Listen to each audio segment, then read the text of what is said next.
Bismillahirrahmanirrahim. Assalamualaikum warahmatullahi wabarakatuh. Bertemu lagi sama Ustazah Puji Astuti di pelajaran seni budaya. Nah, sebelum kita belajar, marilah kita membaca basmalah sama-sama. Bismillahirrahmanirrahim. Sebelumnya, apa kabar kalian semua? Semoga kalian tetap sehat dan tetap semangat untuk belajar meskipun masih belajar di rumah.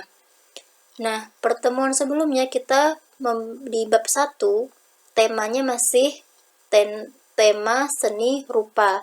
Bab 1 dan bab 2 itu temanya seni rupa.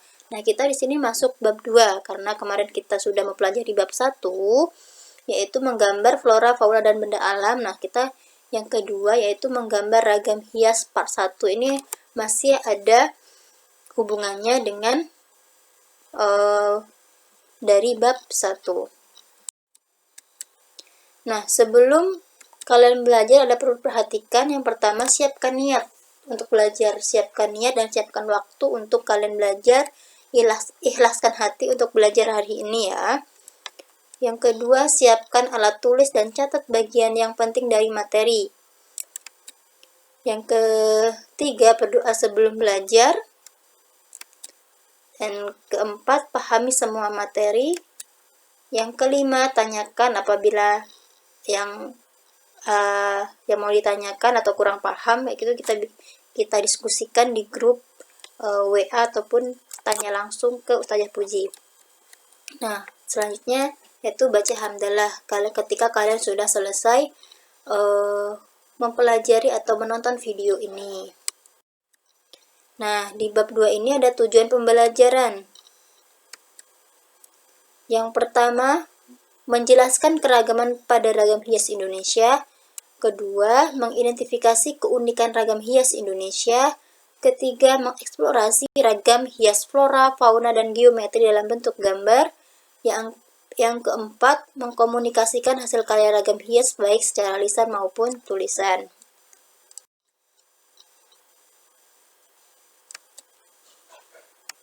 Nah, yang pertama, ada pengertian ragam hias. Nah, sebenarnya ragam hias itu adalah yaitu ragam hias atau ornamen merupakan bentuk karya seni rupa yang sudah berkembang sejak zaman prasejarah gitu ya. Indonesia itu sebagai negara kumpulan atau kepulauan itu memiliki banyak ragam hias. Nah, ragam hias di Indonesia ini dipengaruhi oleh beberapa faktor, yaitu kan faktor alam gitu kan, flora, fauna, dan serta budaya masing-masing daerah itu kan berbeda-beda. Nah, di sini ragam hias adalah bentuk dasar hiasan yang biasanya akan menjadi pola yang diulang-ulang dalam suatu karya kerajinan atau seni. Nah, istilah ragam hias ini berasal dari bahasa Yunani, yakni dari kata orner, yang artinya itu hiasan atau menghias. Nah, ragam hias disebut juga dengan ornamen, yaitu sebuah motif atau bentuk yang memiliki tujuan dan makna tertentu. Nah, ragam hias juga dipengaruhi tadi kan udah saya jelaskan, dipengaruhi beberapa faktor yaitu lingkungan, alam, flora, fauna, dan serta manusia, karena kebudayaan di Indonesia itu sangat banyak banget.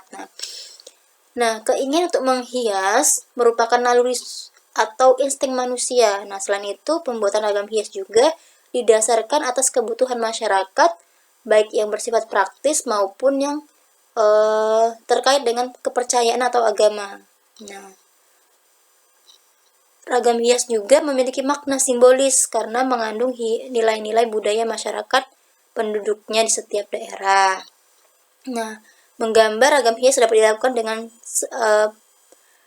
stilasi atau penggayaan dengan menyederhanakan bentuk objek yang menjadi sumbernya dengan pertimbangan keindahan. Selain itu, gambar hias juga harus disesuaikan dengan fungsinya. Nah, faktor kepercayaan juga mendukung berkembangnya ragam hias karena adanya perlambangan di balik gambar. Ragam hias memiliki makna karena disepakati oleh masyarakat penggunanya. Menggambar ragam hias dapat dilakukan dengan cara tadi ya kan digayakan ya kan, yang meliputi penyederhanaan bentuk dan perubahan bentuk. Nah, setiap daerah itu biasanya ragam hias itu berbeda-beda sesuai dengan culture atau budaya di setiap daerah. Nah, yang B yaitu motif ragam hias atau jenis-jenis ragam hias. Nah, ragam hias merupakan karya seni rupa yang diambil dari beberapa bentuk, yaitu flora, fauna, figuratif, dan bentuk geometris. Ragam hias tersebut dapat diterapkan pada media 2 dan 3 dimensi. Nah, yang pertama saya jelaskan yaitu ragam hias flora, tumbuhan atau vegetal. Nah, ragam hias flora adalah susunan pola hias menggunakan motif hias dengan bentuk dasar flora tertentu yang digayakan dan dideformasikan namun tidak meninggalkan bentuk aslinya. Ragam hias dengan motif flora ini mudah dijumpai dalam barang-barang seni seperti batik, ukiran, keramik, border, dan lain-lain. Nah, itu. Biasanya dari flora ini yang diambil sebagai dasar motifnya berupa akar, batang, daun, buah, dan bunga ataupun bijinya. Selanjutnya yaitu ragam hias fauna atau hewan atau animal. Ragam hias fauna adalah susunan pola hias menggunakan motif hias dengan bentuk dasar fauna tertentu yang digayakan dan dideformasikan namun tidak meninggalkan bentuk aslinya. Ragam hias hewan dapat dijumpai pada hasil karya batik misalnya ukiran, sulaman, anyaman, tenun, dan kain bordir. Nah, ragam hias motif fauna dapat dijadikan sarana untuk memperkenalkan kearifan lokal daerah tertentu di negara Indonesia seperti burung cendrawasih. Nah, itu kan kita kenal yaitu di daerah Papua. Komodo ada di NTT dan gajah biasanya di Lampung. Nah, penggunaan motif hias dengan bentuk dasar fauna sebagian besar berupa deformasi dan hanya mengambil bagian tertentu.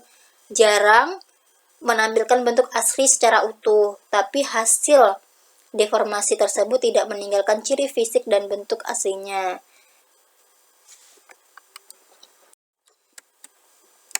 Yang ketiga yaitu ragam hias figuratif atau manusia.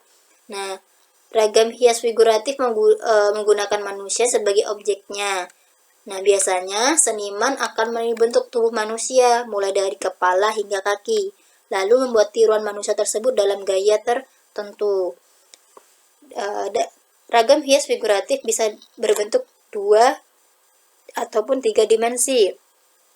Dalam bentuk 2 dimensi misalnya lukisan atau gambar dengan menggunakan software.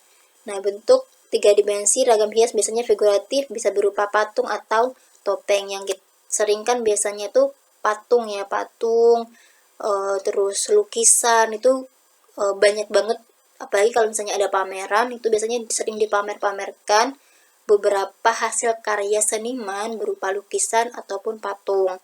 Nah, ragam hias figuratif ini biasanya berasal dari daerah timur Indonesia yang sering banget ya, misalnya di Papua suku Asmat. Terus juga biasanya kalau di Bali, kalau kalian mengunjungi Bali gitu ya kan, banyak banget di sana patung-patung yang dibuat sesuai dengan kepercayaan suatu agama tertentu di sana.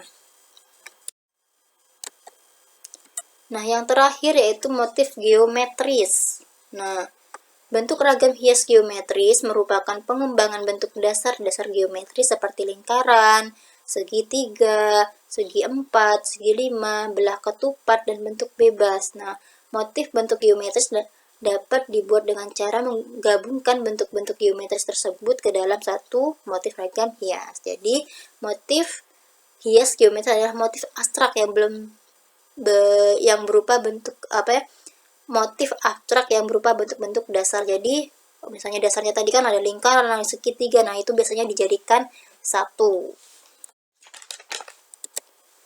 Nah, yang C ada pola ragam hias. Nah, bentuk ragam hias umumnya memiliki pola atau susunan yang diulang-ulang. Pada bentuk ragam hias lain, pola ditampilkan dapat berupa pola ragam hias yang teratur, terukur, dan memiliki keseimbangan. Nah, biasanya pola ragam hias geometris misalnya dapat ditandai dari bentuknya seperti pertalian segi empat, zigzag, garis silang, segitiga, dan lain-lain. Nah, pola bidang tersebut merupakan pola geometris yang bentuknya teratur. Nah, bentuk lain dari pola geometris misalnya adalah dengan mengubah susunan pola ragam hias menjadi pola ragam hias tidak beraturan dan tetap memperhatikan dari segi keindahan. Jadi kalau kita membuat suatu kesenian ragam hias, kita harus memperhatikan juga suatu keindahan biar banyak orang yang menarik akan karya seni kita. Nah, mungkin itu penjelasan dari Ustazah di bab 2 pelajaran seni budaya tentang ragam hias. Apabila ada kesalahan, Ustazah minta maaf. Dan sebelum kita akhiri, kita baca hamdalah sama-sama. Alhamdulillahirrabbilalamin. Semoga apa yang kita pelajari hari ini dapat dipahami dan bermanfaat untuk kita. Amin ya rabbal alamin. Assalamualaikum warahmatullahi wabarakatuh.